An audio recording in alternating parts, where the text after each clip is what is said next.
As we recently revealed in our roadmap to recovery, addressing unsheltered homelessness in Austin is one of the key priorities set forth to create a resilient and vibrant downtown. This is why the Downtown Austin Alliance helped lead the summit to address unsheltered homelessness in Austin, and why we remain engaged in and aware of policies that affect those experiencing homelessness, as well as the broader community. Today, our panelists will provide insight into the ordinances, including how the ordinances will be implemented, possible penalties, the city's proposed plan, and community expectations. We also want to help shed light on the implementation of the less publicized portions of the ordinances, those not related to camping, but pertaining to sitting and lying in public, as well as solicitation. As always, our goal is to keep you informed about the issues that affect your buildings, your homes, your land, and your livelihoods as members of our downtown Austin community. At this time, I'd like to introduce our moderator, Leslie Rohde. Leslie is an award-winning television journalist with a career spanning more than 20 years in Washington, D.C., Texas, and Arkansas. She has been a lead anchor and a reporter covering stories of national consequence and local economic impact, interviewing top political leaders, including a United States president and Fortune 500 business leaders. Leslie? Thank you, Dee, so much. Thank you for that. I'm very honored to be here to participate in the Downtown Austin Alliance's forum. I always enjoy speaking about issues like this and learning from people who lead our city. As Dee said, this is our goal today. We want to dig a little deeper and get some questions answered about these public ordinances, how they will be implemented, and of course, how they will affect the communities. But we're going to start with logistics a little bit, how this will all work. We do have some questions provided by the Downtown Austin Alliance. They reflect some of the views and thoughts of some of their members. So we'll be going through those, but we also want to encourage you, if you're participating in this forum today, to feel free to put questions in via the chat, and we'll be watching those, and I'll try to get to as many of those as possible. If we don't get to them in this hour, we'll try to email you with some answers and get those questions answered within the next few days. So, with that said, let's go ahead and introduce the panelists. I'll do this briefly because I bet you already know them. First of all, Austin City Manager Spencer Cronk is with us today. Austin Police Department's Interim Chief Joseph Chacon is here as well. There he is. And Pete Valdez, the Court Administrator of the Downtown Austin Community Court. And if you need a little bit more information on that, it was put in place to address the quality of life and public order offenses in the downtown area. So we welcome all three of you to this discussion today. We want to begin with just laying out some of the basics of these ordinances. We don't want to spend a lot of time on this, but we want to get everybody on the same page of what these ordinances are and how they're being implemented, where we are in the process, sort of. So let's start with Chief Chacon, if you don't mind. I'd like you to tell everybody about what the passage of this referendum Prop B actually means, what the ordinances are pertaining to, camping in public, the sit-lie ordinance, and also the aggressive solicitation. So give us an idea of those. Well, thank you, Leslie, and thanks to everybody that's here online, you know, my colleagues that are here on the panel, and everybody that's participating. I truly appreciate the opportunity to come in front of you and talk a little bit about this and provide some more information and shed a little bit of light. So we're talking about three ordinances that are city ordinances. So these are city, you know, they are laws, and the violation of them do constitute a criminal offense. And they have to do with camping, with solicitation, and then the sit, lie, sleep ordinance. So three different ordinances. And what we've done, and I can certainly go into it as we go through the presentation on you know, kind of what it was before, how they changed, and then where we are today with the passage of Prop B. But they essentially have to do with primarily with people that are experiencing homelessness, and the behaviors that are going to be prohibited by law, and how those have changed based on the new proposition. Chief, why don't we go ahead and take a moment and talk a little bit about how they have changed, because they have changed since 2019. Go ahead and expound on Certainly. that. So I'll go ahead and start with the solicitation and the sit, lie, sleep ordinance, because those really, there was no period of time past May 11th. We needed for, of course, the election to be certified, which occurred May 11th. And once that date passed, those became active again. And so for solicitation, it essentially is the same as the ordinance that was in place prior to 2019, except that it pertains to the whole city now, and not just to a certain part of the city between the hours of 7 p.m. and 7 a.m. The sit, lie, sleep ordinance, again, is essentially the same, but it did capture a few more areas. So areas in East Austin, as well as around the University of Texas campus. So there is a little bit bigger area. The really kind of big one, and the one that took the most planning, was around camping. And so the evidence of camping is that, you know, they have a tent, they've got items there that show that they're not simply sitting or lying on a sidewalk, for instance, versus they have definitely set up and are stationary there. And because we knew that we wanted to do this in a compassionate and humane way, the police department, along with several other city department, with City Manager Kronk and his staff at the city manager's office, essentially came up with a plan, a phased approach that we could go ahead and implement the effects of Proposition B, but do it over a period of time that would include, during the first phase, education and outreach.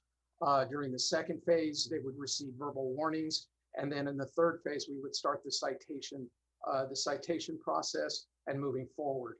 So that first phase began on May 11th and is running for 4 weeks, going through June 12th. So the second phase will begin on June 13th. And again, this is where they will start to receive warnings, both verbal and written warnings, and possibly citations if we see that the person has already previously received a warning. And that second phase will run through July the 10th. Beginning on July 11th, anyone who is found in violation of the ordinance will be issued a citation. And, you know, part of the process in all of this is that, you know, the ordinance does require that we provide people options on other places to go, as well as, you know, try and get them linked with social services to help them improve the situation that they're in right now. And right now, that is part of the plan that is continuing to be developed and should be in place. We should know where we can direct folks to by the beginning of that third phase. If we discover at any point that somebody is camping in a place where it is clearly, you know, dangerous to human life, whether that be in a, you know, near a high-speed roadway where a vehicle could come off of the road and strike them, or they're in a place that is subject to either wildfire danger or flooding or something of that nature, at any point, an officer can say, immediately, I need you to move. And that is just based on the immediacy and the danger that presents at that time. Throughout all of this, we are working to be as least impactful as we can in a negative way to our homeless population. So we, you know, I know that Pete Valdez is going to be talking here in a little bit about the efforts that we're making with the Downtown Austin Community Court to take all citations and arrests that occur based on these to that court rather than to regular municipal court, so that they can get them involved in, you know, an intensive care plan to be able to, again, better their circumstances. And if we see other things that they could benefit from, such as mental health services, our partners at Integral Care are helping out. So it's kind of, we're trying to create a wraparound service to really help people, but also to accomplish the ends of the new ordinance. Okay, thank you for that.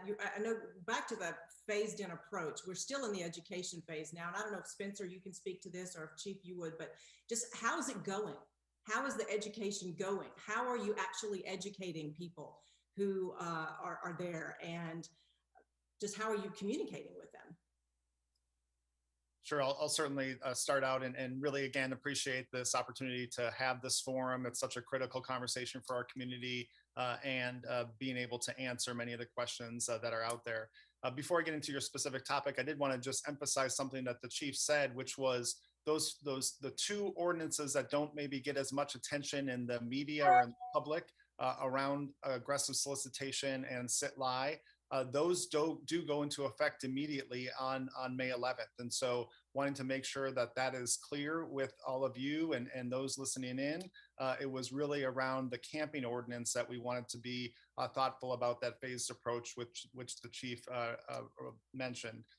We are doing a lot of engagements and outreach and education. The chief's going to describe a pamphlet that he provides when he and his officers are talking to individuals, but it's really not just law enforcement. We have a number of city departments that regularly interact with people that are experiencing homelessness. And those are critical conversations to be having because they may not be aware that this new ordinance came into effect. And so just making sure that we are providing that awareness, answering any questions about what that means, and describing this phased approach. But I'll let the chief give any specific details that he might be hearing from his officers. Thank you, Spencer. Right now, there's kind of a two-pronged approach that we're taking towards the education and outreach piece during this first phase. The first is that during the normally scheduled cleanups that are performed by other city departments, and we have a schedule for those, our district representatives are accompanying those teams, are going into the encampments, are engaging one-on-one with folks experiencing homelessness. What they are explaining is what the new ordinance is, this phased approach, and what the timelines are. And then to each one, we're providing this small pamphlet that answers a lot of questions for them, tells them, hey, there are these services that are available. This is how you contact them. We can bring in services right in that moment if necessary. Let them know where it is illegal to camp within the city of Austin, as well as where the shelters are and what the services are that are available to them. So again, this is, we're trying to provide as much information as we can. I talked about doing this in a compassionate and humane way.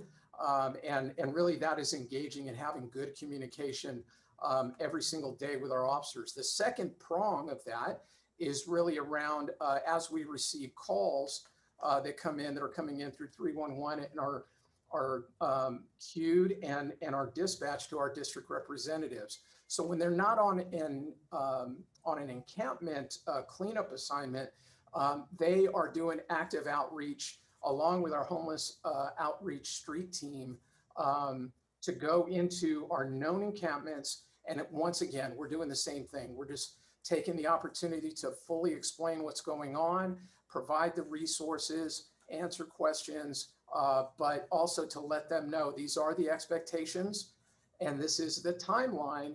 When right now we're here explaining in the next phase, you will be getting written warnings and then moving on to citations, and hopefully we don't have to, but arrests are a possibility as well. You mentioned the sit-lie ordinance and the other ordinance, the solicitation, Spencer, that already is in effect of May 11th. How has that been going? Have you written citations? Have you written warnings? How many? So I'm probably better able to answer that question. We have not pulled the numbers on as far as any new citations. That's something I'd have to get back to you on. All right. I want to get to Pete Valdez as well and bring him in. Many of these citations for these offensive, from what I understand, have gone down to the Downtown Austin Community Court where you are and have been handled there. Could you kind of give our participants a little bit of understanding about what community court is, why it is really set up to handle these types of cases? Thank you for the question. We've been around since 1999. We're a court of law, just like any other court of law, but our focus is really around therapeutic jurisprudence, and that focuses on rehabilitating individuals that are considered a public nuisance or problem offenders. So we have a staff of clinicians, clinical case managers, who work directly with individuals that come in contact with our court to work on connecting them to services like mental health services, like substance use services, but most importantly, housing. And so we work pretty intensively with these individuals, so much so that the clinicians only carry a 16-person caseload so that they are able to really intensively work with these individuals until we get them into housing. So my understanding, will your court still handle all of these cases coming in, or will you still be focusing primarily on cases coming out of the downtown area? Yeah, so historically, we have a jurisdiction, which is primarily the downtown area, UT's West Campus, and a small part of East Austin. But for this effort, the assistant city attorney that's assigned to our court will be screening all of these cases before they are, in order to determine which court is best suited to handle them. We anticipate that the majority of the cases that come in are going to be associated with individuals experiencing homelessness. And because we have resources in our court to help people, again, stabilize and get connected to mental health and substance use services and housing, they will probably be funneled into our system of care. I'm wondering about resources your court may need. Is there anything in the works to increase the amount of resources that you have in response to this and get people into the system? So historically, the city manager and city council have been very supportive of adding resources to us whenever we've needed them. Over the years, we've been able to enhance our continuum of services that we provide because of that support.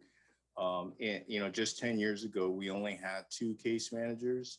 Today, we have 20. So the city has been very supportive in enhancing our services so that we are able to assist more individuals.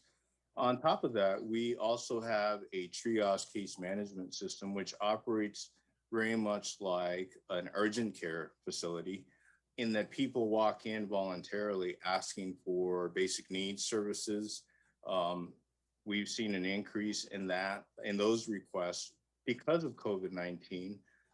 We were providing masks and hygiene products, food and water, but we also connect people to benefits, SNAP benefits. We help them apply for stimulus checks. We provided a lot of support over the last year, but that component of our program has been existent for a good 10 years as well. I do have some questions coming in I want to get to. One moment. What will phase 3 look like, and how will you remove tents and help find housing? Chief, can you speak to phase 3 in terms of removal of tents and things? Certainly. So phase 3 again would move to, that is when we are telling people that they have to move and that a citation will be issued.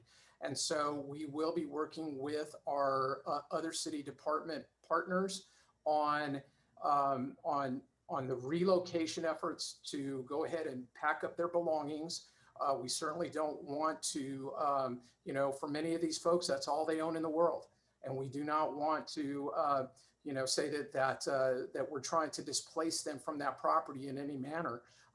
So there are some other resources that we'll be bringing to bear to help them to do that. But the expectation certainly is that they will be packing up at that point and then relocating to another area that will be sanctioned.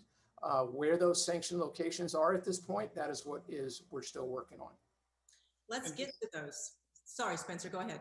I was just going to add on, this is such a critical piece of where the city enterprise is at, and we've assigned specific project leads to really work on the implementation of Prop B, because it's not just within law enforcement, as the chief has mentioned, and as we pointed it out, this is with our health department, with our Austin Resource Recovery Department, our Public Works Department, our Parks Department, so many areas that really interact and need to be brought to bear with the resources needed to do this in a safe and humane way. And so we are committed to ensuring that we go about this implementation, this phased implementation process in a very thoughtful but strategic way, and we put the resources behind it. And Spencer, could you speak to that list that the chief referred to? We're talking about designated camping areas. I think your office released us last week like 45 locations. It's been whittled down some, and now we've got the state legislature stepping in with some bills to possibly ban camping statewide in public places. Give us the status of where we are now with that list, and speak to the criteria of what you're using to decide on these places. Yeah, no, I appreciate that. And we did issue a memo just a few days after giving the council direction on looking into sanctioned encampments. And so that resolution was provided on May 6th. 8 days later, we came back with an update on the criteria that we would be using, both in terms of the size, some of the best practices that we've seen across the country, and what type of services and support would be needed to make sure that these facilities are managed appropriately. And so our next step is to give another update on June 1st. As you mentioned, there was a list of a number of locations that was a very preliminary kind of first blush at what possibly could fit that criteria, knowing that there's a lot more steps that we have to take to narrow that list down. It was also a call to action because we only were able to look at city-owned sites, and we know that there are other possible sites that are owned by private owners or with our other jurisdictional partners at the county, at the state, and other levels. And so we want to open the door for all options that need to be on the table to look at what is the right site to provide these type of services. But the short answer to your question is we're continuing to narrow down that list, and we'll be providing the council and the community an update on June 1st. All right, what happens now if the governor signs this statewide camping ban? How does that affect these locations and then possible enforcement? Yeah. On some level, we're going to continue the work that we have. It doesn't change necessarily how we would be looking at the enforcement piece of it, but it may limit how we think about where these sanctioned encampments could be located and the collaboration and cooperation we would be needing from the state. But again, this is still a work in progress at the legislature, and so we're closely monitoring that, and we'll be doing our analysis once we see a final bill enacted. I don't know if Chief had wanted to add anything else on this topic. No, sir. I think you hit it straight on. I think, the part that obviously that my department would be concerned about is the enforcement piece, which we've always worked as new laws come into play, just like this one. There's a period of education and a bit of grace to get people educated on what the new laws are, and we would be doing that for this as well. All right, we are getting some questions from attendees now on the status of the encampment at City Hall. Are they being allowed to stay? Will that encampment be approached in the same manner and on the same timeline as other areas? The short answer is yes, we will be looking at that along with the other phased approaches that we've had. This is, in part tents that were set up before the ordinance went into effect. They have been working closely with our building supervisor and security at City Hall, and where there are issues, the individuals have responded and moved in certain areas to comply with what our current ordinance and building rules say. That said, there's an element to protest, if you will, about this as well, and so we're working with those individuals and having a good line of communication so we can understand exactly what the goals of that protest are. But the short answer is we intend to do the same level of outreach engagement and then ultimately escalate as the phases go into effect. Chief, you want to add anything to that? No, I think that the city manager captured that. We are looking at it as we're looking at other areas in the city. We are conducting the education and outreach with that group as well. And we'll be keeping them on the same phase schedule. All right, we're getting some more questions about these sites that we were talking about a little bit ago, about designated sites. There's been discussion about possibly using parks. I understand that the statewide bills could affect that, but could you tell us about where you are in terms of looking at park land as designated camping sites? Appreciate that. And as I mentioned before, certainly we wanted to cast a wide net with this early analysis, very early analysis. We only had a handful of days to really come up with some potential sites that met some broad criteria. But as we go deeper into the ways in which we would be assessing and evaluating the different sites, wildfire risk is one of them. What are the other amenities that our community loves about these that we may be displacing? And certainly that is a significant criteria that we would want to look at, because we'd still want our community to enjoy our parks in ways that they are so looking forward to, especially after dealing with a pandemic for many months. And so really, as we turn to the summer, ensuring that those shared amenities are available for our whole community. But we didn't want to rule out parks writ large, because there are large areas or undeveloped parks, if you will, that may generally fit into a specific category.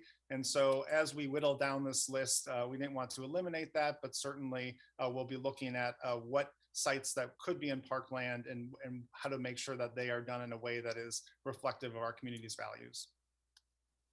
All right, Pete, I want to ask you about, it's my understanding historically many people who were cited for these offenses sometimes fail to appear. They may not be able to get there in court in some way. So my question is, what happens when a person does fail to appear on one of these? And then how is that a person addressed by law enforcement the next time he or she is contacted? Thank you. Because we are a court of law, those cases where somebody fails to appear will receive a warrant. So the next time that the police engage with them, they will have that warrant in the system that will show up for them. That being said, we see this as an opportunity. We, being the court, see this as an opportunity for us to re-engage the individual and again, try to talk them into services, motivate them to accept our services, and begin to help them to stabilize and connect them to housing. All right, Chief, I want to ask you now, just a general question I've gotten here. What happens, well, let me just first put it this way. How are your officers being trained on this, on all three of these ordinances? How are you doing the training? Sure. So like we do with many other law changes, you know, we get with the city legal department, we make the interpretation of what the ordinance is in this case, and then craft a training bulletin. So we did 3 different training bulletins that were put out for the 3 different ordinances. And what our supervisors do is during roll call training when they're coming on for their shift, and then throughout, you know, moving forward as questions come up, they refer to that guidance so that if there are any questions, the officers fully understand what is expected of them. They're able to answer questions that are put to them by the public and so forth.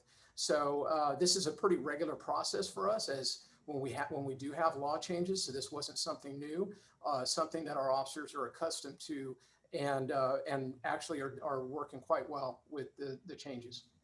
We had a question about what happens in that conversation when a person is approached by an officer. A lot of times that person may say, I don't have a place to go. If they have to leave that area, how do you respond to them? And how does the officer go about treating that situation? Well, thank you. I think that's a very key question, because part of the ordinance actually says that we have to provide them a list of places where they can go.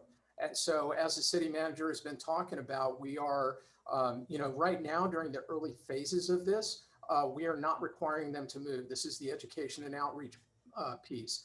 But we are letting people know that there will be some places forthcoming in the future that will be sanctioned, that they will be able to move to, and that that list is currently being constructed. And Okay. if I just may, I mean, again, there are other resources that are beyond just what we might be providing through these sanctioned campgrounds. Again, as was mentioned, the incredible work with Community First. We have a lot of service providers that do provide shelter and housing. And so we want to be inclusive in all the different options that are available, but we want to add to that list and expand on it. And so part of our ask is really a collective one of saying, this will not just be solved by standing up some sanctioning campgrounds. We need to also be expanding our current shelter capacity, our current permanent supportive housing options. We really need to be going on all cylinders to make sure that all options are available. And so that's why we're escalating these efforts. We're really laser focused on this and implementing this in a safe and humane way with as many resources as possible. Thank you. Another question coming in now. If people camping downtown refuse to relocate after July 11th, will they be arrested and then what will happen to their belongings? So after July 11th, that's when we enter phase 3. A citation will issue, and the citation has to end the conduct. So if it is not ending the conduct, then an arrest is possible. However, what I will say is that traditionally over the years, as we have worked with our homeless community and those experiencing homelessness, we have been extremely successful in getting people to voluntarily comply with these laws. I want to be clear, the issuance of citations and arrests is a last resort. From my perspective, our officers are being trained to go ahead and once again educate, to communicate. This is what the expectation of our community is, and what we are being asked, collectively to do. And so, we have been very good in being able to get people to go ahead and comply with that without having to issue citations. So my hope in the end is that we will see after July 11th and moving forward, some significant changes that will be visible, but also that we do not see a tremendous amount of citations and other things that really do not help this community to get themselves, in a better place. And that's what ultimately what we're trying to do. All right, I'll pose this to all of you. Really what the community should expect, what we want to think about here. On one hand, we've had people who have voted for Prop B. And the other hand, we've got neighborhoods, some that don't want any of these encampments and around their homes and areas. How do you balance or handle that challenge when you're trying to locate these sites or just deal with the issue of homelessness? Any of you? I'll certainly start out. And again, one of the reasons I love Austin is because we do have this engaged community, and we want to do what's best for our community. And the issue of homelessness is a community one, and one that the city alone cannot tackle. And again, really want to appreciate our partners at the Downtown Austin Alliance for leaning in and ensuring that we're looking at all different strategies and solutions so we can address this in the most humane and safe and that values the Austin way of being. But I've always found the hardest part of setting this policy is identifying the options and solutions. And so we just need to continue to work together. I know that we've heard ideas come from neighborhood associations, from neighborhood or organizations themselves, from different advocate communities, and importantly in this discussion, our business community. And so we can continue to look and explore, take what lessons we've learned over the years and build on them. I'll just do a little shout out here to saying, if you do have ideas, we have an email address set up. It's homelessideas@austintexas.gov because we want to continue to look at all possibilities of how we can address this.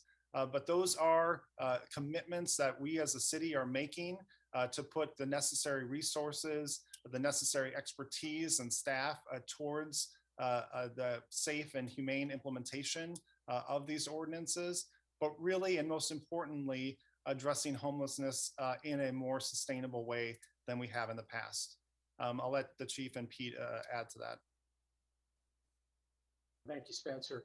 So, from the police and kind of the enforcement perspective, I can certainly tell you that the education and outreach piece is not just for our homeless communities, it's for the community at large. And so as our citizens approach officers, or we receive a 911 or a 311 call related to this, part of that is explaining the approach and what we're trying to accomplish, the timelines, setting realistic expectations, having good dialogue, and then in the end, I do feel that we will accomplish what the mandate is and what we're trying to do. We're just trying to do it in, again, that most compassionate, humane way that we can, given the circumstances. And from community court's perspective, I would like for individuals experiencing homelessness to know that they don't have to wait to get a citation or be arrested before they can get services from us. So we serve anybody that is homeless. They don't have to have a history. They don't have to have a criminal history. We want to be able to help anybody that is ready to accept services and that wants to work on their stability. And that's important because they can voluntarily walk in and avoid any interaction with police, which is better for everybody. Good point, Tara. And thank you for providing the email, Spencer, about that. And I also wanted to ask the chief, what should a community member do if he or she observes something that he believes is a violation? What number do they call? How do they reach out? Thank you, Lizzie. That's a great question. So if it's not an emergency, if they are violating the ordinance, but human life is, or property is not at risk at that moment, the appropriate response is to call 311 to go ahead and report it.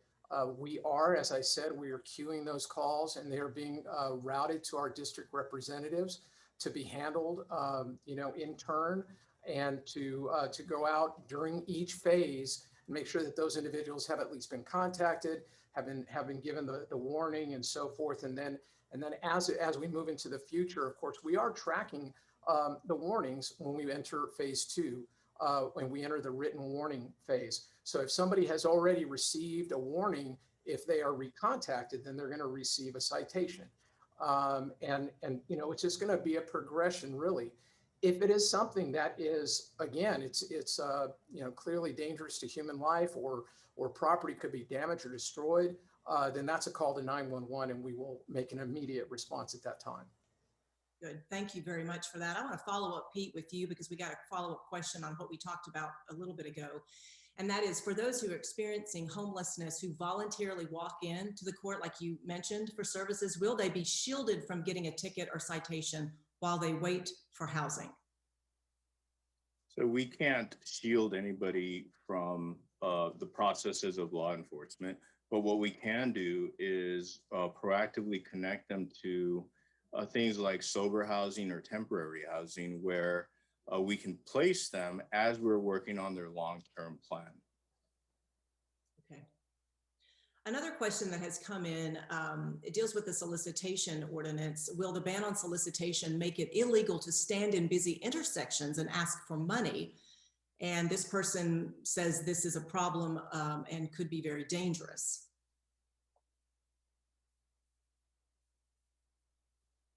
Anyone want to address that? Apologize, I was trying to come off of mute there. So there are some prohibited behaviors that fall directly under solicitation, and it prohibits during the hours that I was describing earlier. And again, this is citywide, between 7 p.m. and 7 a.m. Soliciting at a bus stop within 25 feet of an ATM, at a bank, or at a check cashing business, at a marked crosswalk. So there are going to be certain areas, and it does go on, that list kind of goes on, but there are going to be certain areas where simply being there and soliciting is going to be a violation of the ordinance. Of course, if there is aggressive solicitation at any point, then that's a separate issue and it doesn't fall strictly within those guidelines. Okay.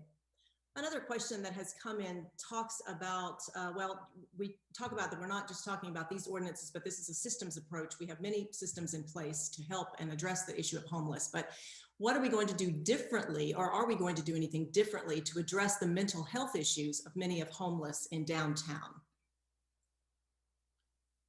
Well, certainly I can start out, and then if maybe Pete, if you want to add anything, but we've been very fortunate to have strong relationships with so many of our partners, including Integral Care. And so they are part of our host team. They are part of the team that really does more outreach and engagement and focuses on some of the mental health issues that are so intricately linked to people experiencing homelessness in many ways. But we want to make sure that we solidify and strengthen those relationships. And I just applaud the efforts of our Downtown Austin Alliance and so many others who recognize that this is a systems approach that needs to be thought of more holistically. And so the recent discussions that Dee mentioned before around a larger system implementation plan, if you will, that really looks at all the different aspects of this, including the focus on mental health support. But Pete, do you want to add anything? Yes, we work very closely with Integral Care. We have 4 or 5 direct contracts with that organization because we recognize that a large portion of the individuals that ask for services have mental health issues. So we've created programs together with Integral Care, and we funded programs that already existed, again, so that we can directly funnel the people that we encounter into those programs so that they don't have to wait and have services right away. What about, I'm getting one other question here that was recently put in, and I think you've mentioned this when you're talking about criteria for some of these designated sites, but this person wants to know, will the city, even during this education phase of the camping ban implementation, focus on fire risks? Absolutely, unequivocally, yes. I mean, and we do have our fire department and other code inspectors go out if they do see something or if somebody's called in, and even the proactive outreach to make sure that there aren't those risks in encampments. Obviously, we can't be everywhere at every time. So we are trying to mitigate and reduce the level of risk in the current encampments. And then, as you mentioned, as we look for possible places where we would have managed encampments, we would have strict rules around what is allowed in. And even when we look at the criteria of where these encampments would be located, wildfire risk is a significant criteria that we'd be looking at. All right. Another question has to do with the police department's ability to respond to other community needs as well. This question reads, is the implementation of phase 3 fully placed on our police department, or is there some sort of special task force for this specific implementation that allows law enforcement to continue responding to the other community needs? Thank you, Leslie. And our district representatives essentially at this point during this phased implementation have been fully resourced on this effort. And so I have a number of officers that this has become their full-time job, is conducting the education and outreach, connecting our homeless community with services, and really focusing on making sure that we contact as many folks as we can, and we get the pamphlets, the information, and we have that dialogue before we get to the place where we have to start issuing citations. Even moving into the citation phases and potential arrest phases, that will still be the job of those individuals. And so once again, as you know, the violations come in, they're going to be queued and sent to our district representatives who will handle them so that we can continue to focus on 911 response for higher priority city needs. Okay, I'm getting one other question here that says roadside solicitation banned downtown under the transportation code, this restriction was no longer enforced after the ordinance were changed, but was not addressed by Prop B. Will this be enforced? So I think that when it comes to roadside solicitation, we are going to be looking to, once again, you know, as it relates to this, as it relates to state law, as it relates to Prop B, and really what we're trying to, you know, talk about overall with solicitation, that we will be looking, providing guidance to our officers to, as much as possible, get that voluntary compliance, just like other parts. We have been very successful, once again, when people understand that a citation or arrest might happen, with going ahead and moving on. And you know, this isn't like the camping ordinance where we have to provide someplace else for them to be. They simply, you know, have to stop the prohibited behavior. And so I feel like we'll be much more successful with this. Chief, when you look at all three of these ordinances together, does your office or does your department, your officers, have what they need, the resources they need to be able to deal with all three of these ordinances? You know, I'll be honest with you, Leslie, we're resource strapped right now. You know, I've been talking about staffing issues overall, and you know, we're working diligently to get our academy going again, so to help us with that. But we're having to be very creative for our officers to kind of wear different hats at different times to perform all the functions that are necessary to keep this community safe. So I would say that we're doing the best we can. I feel like we provided very good guidance for our officers. We have, as I said, resourced a specific group of officers specifically to deal with this issue. And then moving forward, I'm hoping that we can start refilling our ranks as we get our academy classes going again. Just let me take this moment to acknowledge and appreciate the leadership of Interim Chief Chacon, and again, really working through some of these challenges. It was a high priority for me to get that academy started again, and we're on track to still have that start next month.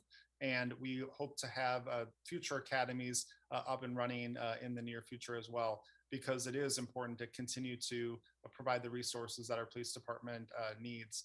And again, thank you to all the officers that are out there on the streets every day, protecting and serving our community. So thank you, Chief. I have more questions about the designated campsites, and we talked about how you're looking at possibly choosing where those will be, but this person wants to know how many sanctioned encampments are being targeted to be opened, and is it one in each council district? I know there's been some discussion about that. Certainly, you know, the original resolution that was passed by our city council did include a direction to have at least one option in each district.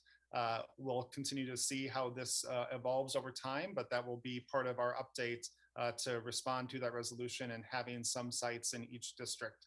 That said, you know, there's a cost in managing each of these sites. And so knowing that there are may be resource constraints to be able to how that will influence how many we're actually able to set up and manage.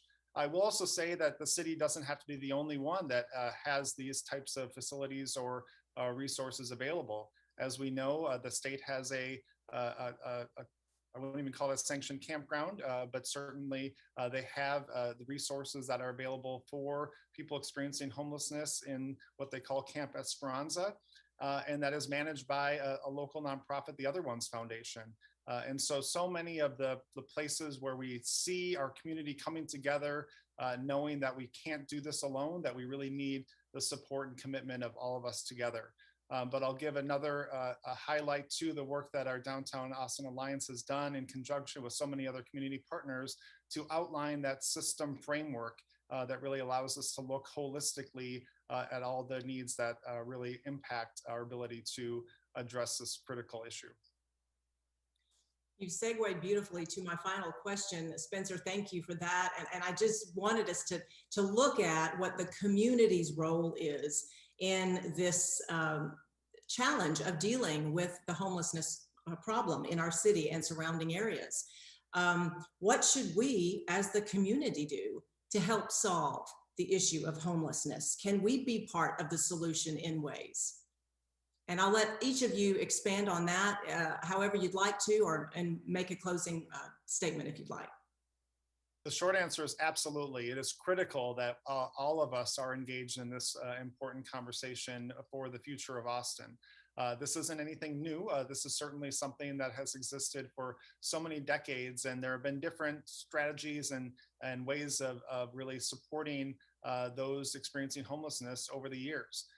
And each way that people can get involved may be specific to where their head and heart are at. You know, it may be through your church community. It may be through a nonprofit that you work with. It may be donating time or money to a certain organization. And so I don't want to rule out any of those possibilities, but those resources do exist, and those organizations need your support. Ultimately, one of the big pieces of feedback that came from many of the national partners that looked at our current system and the resources that we have is just we need to build capacity. We need to have more outreach and caseworkers. We need to have more case management resources available for our whole community. We're a city of 1 million people, and we need to start building in the structures to be responsive to such an important issue in our community. So I think really thinking about what's going to make the most sense for you as an individual and where you can plug in. I know the DAA has a lot of great resources available, and so staying connected through that forum is one that I would just recognize as well. I put that, or Dee put that email in the chat as well, homelessideas@austintexas.gov, if you have specific feedback or suggestions for the city of Austin as well. Thank you. And that's just about any issue pertaining to homelessness, not just Prop B.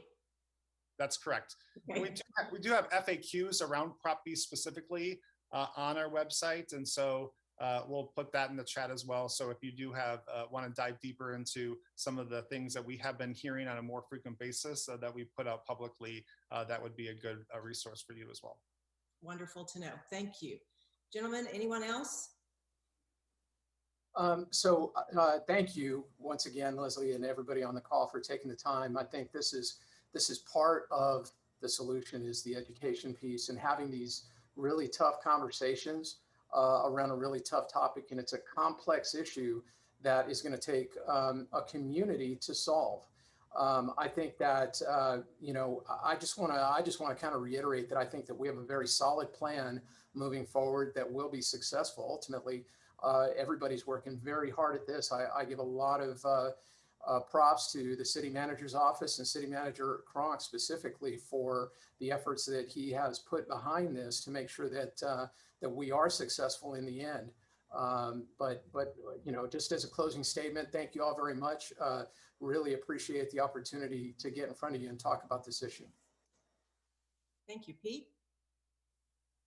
Yes, thank you as well for allowing me to participate.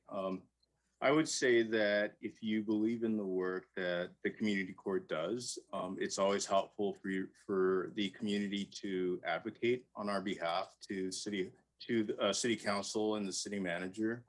I also think it's really important to advocate for individuals experiencing homelessness. Because I don't believe that anybody chooses to be homeless. People fall into that situation for many reasons, but I don't think anybody wants to stay homeless. So I think advocacy for services in general for individuals experiencing homelessness is really important. All right. A big thank you to City Manager Kronk, to Interim Chief Chacon and Pete, all of you, and all of you who have written in some great questions that we've been able to dig into a little bit during the last hour. We have, well, 4 minutes early, so we've ended by the time, in time, and that's a good thing. Dee, I'm going to turn it back over to you. Thanks. Yeah, thank you very much, Leslie. Great job. Always appreciate your help with these forums that we do.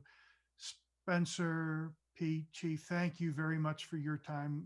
We know your time is very valuable, but we appreciate your leadership and the work that you do, and certainly the partnership that all of you have with the Downtown Austin Alliance. And I think to sum it up, it is going to take a community effort to solve this challenge that we have, but it is solvable. right? And if nothing else, we need to feel like we're making progress every day. And I really appreciate your time today. Appreciate all the participants joining us. We will try to answer all of the questions that we didn't get to, and you can find those on our website, downtownaustin.com, but that will be forthcoming very shortly. But again, thank you. Hope everyone has a great rest of their week. Appreciate it. Thanks. Thank you all. Thank you, Leslie. Great Thank job. you.